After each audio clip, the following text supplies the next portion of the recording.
Bonjour Mama Traoré. Bonjour, comment allez-vous? Je vais très bien. Merci d'accepter ces quelques minutes d'entretien avec VOA. Vous êtes responsable du commerce et de l'investissement de l'organisation African and Caribbean Business Council of Philadelphia et également la directrice exécutive de l'US Malian Diaspora and Local Coalition.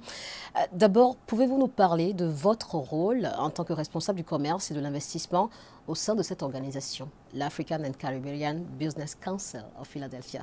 Merci. D'abord, je dois vous remercier de m'avoir aujourd'hui. Et mon rôle en tant que Trade et Investissement Secretary au African Caribbean Business Council, c'est d'aider les Africains, la diaspora africaine, dans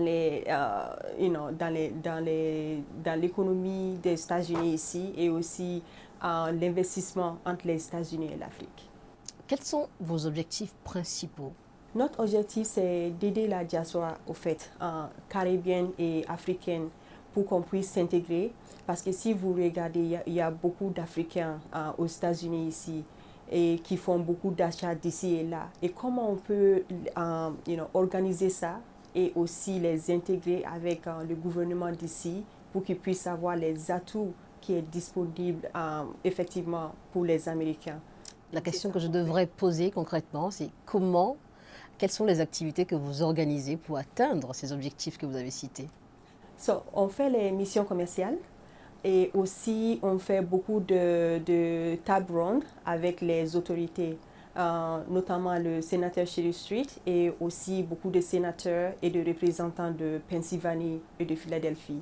Donc on amène les investisseurs des États-Unis ici et aussi la diaspora africaine et caribéenne pour qu'ils puissent venir et puis parler au gouvernement à propos de ce qu'ils veulent et aussi comment faciliter leur entrepreneuriat aux États-Unis. J'ai cru comprendre qu'il y a une corrélation entre le African and Caribbean Business Council et le US Malian Diaspora. Y a-t-il un lien entre les deux structures? Effectivement, il y a un peu le lien. L'US Malian Diaspora et Local Coalition, ça c'est spécifiquement le Mali et l'autre c'est pour l'Afrique.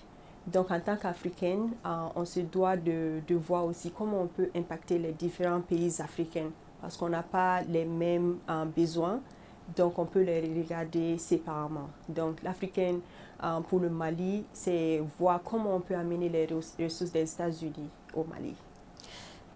Quels sont les avantages d'une telle collaboration, une collaboration entre la diaspora malienne d'un côté et les communautés locales et aussi comment la US Malian Diaspora and Local Coalition facilite-t-elle cette collaboration? Il y a un très grand impact parce que si vous regardez, il y a beaucoup de gens qui ont eu la chance de venir aux États-Unis. Vous parlez des Africains d'une manière générale. Yes, en Afrique. Mais aussi quand vous regardez, il y en a beaucoup qui sont en Afrique et qui n'ont pas pu venir. Donc comment on peut faire le transfert de connaissances? Nous qui sommes ici, comment on peut avoir les ressources et l'amener en Afrique pour qu'on puisse aider nos frères et sœurs et pour qu'ils puissent développer leur business? Parlons de l'African and Caribbean Business Council of Philadelphia. Depuis combien de temps existe cette organisation? Ça existe depuis 2015 et aussi on sert à peu près 150 000 diasporas africaines et puis caribéennes. Membres de la diaspora, les deux diasporas. Oui, c'est ça, à Philadelphie. Et là, nous sommes en train de faire un projet à Philadelphie qu'on va appeler Africa Town. Si vous regardez, quand vous allez dans les États, vous allez voir... Les États américains? Yes, les États américains. Vous allez voir Chinatown. Bien sûr, ça ne manque pas. Maintenant, quand vous allez à Philadelphie, on va appeler quelque part Africa Town. Et ce sont les représentatifs de l'État de Philadelphie et aussi de Pennsylvanie qui nous ont donné de l'argent avec Akana pour qu'on puisse faire ce projet.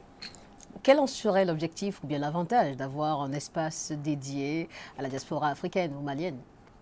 Maintenant, quand les gens vont venir, ils vont pouvoir voir la culture africaine, vous voyez. Et aussi, on va avoir des centres d'innovation, des centres d'investissement, des hôtels. Et tout cela va être dédié aux Africains et aussi aux Caribéens. Donc, ça sera vraiment détrimental, surtout les investissements qui vont aller entre l'Afrique et aussi les États-Unis. Donc, il y a beaucoup de choses qui vont passer par là. Vous avez dit que l'organisation existe depuis 2015. En termes de résultats, quelque chose à partager avec nous? En termes de résultats, vous allez voir que la relation entre beaucoup de pays africains sont ont amélioré avec les États-Unis, notamment la Côte d'Ivoire. Si vous regardez le commerce, ça a augmenté. Même le port de Philadelphie, leur taux a beaucoup augmenté dans les 3 dernières années. Donc vraiment, cette relation, ça aide beaucoup l'économie des États-Unis et aussi celui de l'Afrique. Est-ce que vous travaillez ou collaborez avec les jeunes entrepreneurs du continent africain notamment ou de l'espace caribéen? Moi, personnellement, c'est ce que j'essaie de faire parce que je vois qu'il y a beaucoup de personnes qui ont besoin d'aide. Ils ont de bonnes idées, mais pas de ressources. Donc, nous sommes en train de voir comment on peut les amener ici, même si ce n'est pas physiquement, comment on peut amener leur business et avoir un investisseur qui peut les aider et commencer leur business. Et à travers ça, je suis même membre je suis membre du Board of Directors du Pennsylvania Global Business Advisors. Donc, on fait la même chose. C'est toujours autour du business entre l'Afrique et puis les États-Unis. Pour la suite de cet entretien, j'aimerais mieux vous connaître, vous, Mama Traoré. Comment en êtes-vous arrivé à travailler dans ces organisations? Quel a été votre parcours, si vous voulez bien nous donner quelques points sur votre expérience? En fait, ça a commencé quand j'étais petite parce que je jouais au basket. Ça ne m'étonne pas. J'ai joué au basket avant de faire cela. J'ai joué avec l'équipe nationale du Mali. Donc, tout cela a aidé mon pays à être reconnu internationalement. Et à travers ça, j'ai été championne d'Afrique en 2006. Donc, après ça, j'ai fait 2 Coupes du Monde, un en Russie et l'autre en Tchécoslovaquie. Donc, après ça, je suis venue aux États-Unis. J'ai fait mes études, joué avec Temple University, avec la bourse, au fait.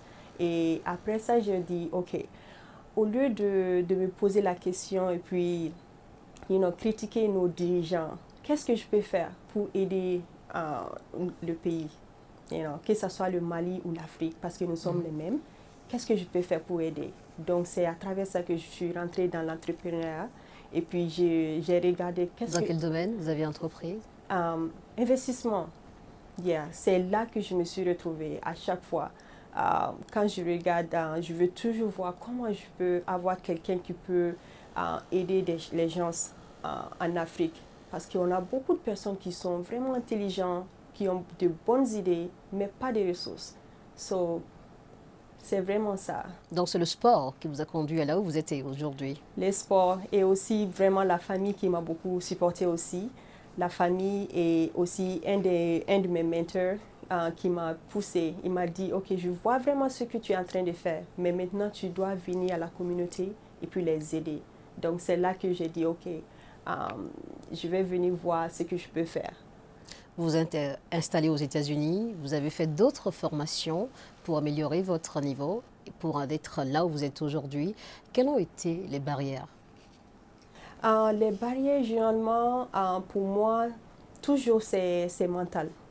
Parce que quand je suis venue, vous savez, on doit apprendre l'anglais first. Donc après ça, on doit se débrouiller à l'école. Parce que quand tu n'as pas de notes, tu ne peux pas jouer au basket. Et moi, je voulais jouer au basket. Quand tu n'as pas de notes, sur le plan scolaire, vous voulez dire? Plan scolaire, oui. Parce que tu dois avoir au moins 3.0 pour pouvoir avoir la bourse et pouvoir jouer. Donc, ces deux-là et aussi l'amour du basket, qu'est-ce qu'on peut faire? Donc, c'est ça. Après l'école, moi, j'allais dans les gyms. Les salles de gym. Yes. Et je m'entraînais avec les gens que je voyais là-bas et aussi, je faisais la musculation. Et parce que toujours, quand on veut faire quelque chose, ce n'est pas juste faire avec les autres. Qu'est-ce que tu peux faire après pour pouvoir t'améliorer? Et ça transfère. Des défis personnels. Exactement. Et ça transfère dans l'entrepreneuriat. Est-ce que tu es en train de lire les livres pour t'améliorer? Après l'école, oui, tu as eu ton ton diplôme et tout, mais qu'est-ce que tu es en train de faire pour pouvoir t'améliorer et avoir ce que tu veux dans la vie. Donc, c'est vraiment ça. Vous jouez toujours au basket? Des fois, je le fais. Au fait, j'étais Ça coach. plaisir? C'est ça. J'étais coach là où j'ai joué, au fait, au Burlington County College. J'ai coaché là-bas pendant 6 ans. Parce que quand j'étais là-bas, j'ai été meilleure joueuse de l'année du Jersey et aussi de la région. Donc, à travers ça, ils m'ont appelé parce qu'il y a beaucoup de jeunes qui veulent savoir, OK, qu'est-ce que je peux faire pour être au niveau là où tu as été? Donc, je suis repartie et voir comment je peux aider. Même si c'était des Américaines et aussi mes sœurs africaines qui viennent. Parce que la chance que moi, je n'ai pas eue, il n'y avait pas quelqu'un qui a pu me dire, OK, tu peux faire ceci, cela pour raccourcir.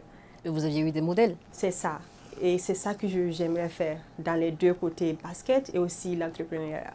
Aujourd'hui, est-ce que vous réussissez ou bien est-ce que ça vous arrive de concilier les deux? Est-ce qu'on peut parler de passion? Tout le temps, parce que c'est la passion et c'est qu'est-ce que tu es en train de faire pour pouvoir être là où tu veux. Donc, c'est toujours, ça va avec les deux.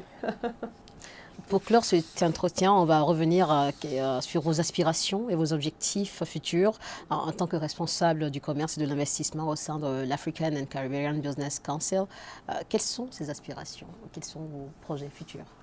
Maintenant, à travers l'Africaine et la diaspora malienne, donc nous sommes en train d'organiser une mission commerciale au Mali. Et ça va être en novembre. Donc, à travers ça, on va pouvoir amener les investisseurs des États-Unis et de d'autres pays au Mali spécifiquement pour qu'ils puissent aller et voir comment ils peuvent élargir leur business. Et à travers ça, on a pu parler à notre gouvernement et eux, ils nous soutiennent vraiment. Même hier, on a eu à voir notre ministre, le ministre des Maliens de l'extérieur, qui est vraiment un de nos supporters. Et aussi, c'est un partenariat avec l'ambassade des États-Unis au Mali. Donc, eux aussi sont vraiment supportifs. Et à travers ça, on peut créer des liens bilatéraux, commerciaux, parce que c'est le secteur privé qui peut impacter l'économie. Donc, c'est là qu'on veut se concentrer, you know. Pour mettre un terme définitif à cette interview, on a célébré le 20 juin dernier la journée mondiale des réfugiés. Je sais qu'au Mali, en raison de la situation sécuritaire, il y a énormément de déplacés internes. Est-ce que vous avez un mot à l'endroit de ces personnes? Vraiment, je remercie les autorités et tous ceux qui sont en train de faire quelque chose pour les déplacer. Vraiment, on sait que ça, c'est une tornade qui va passer. Donc, ça aide maintenant, mais tout ira mieux. Et tous mes encouragements à tout le monde. Merci, Mama Traoré. Merci beaucoup.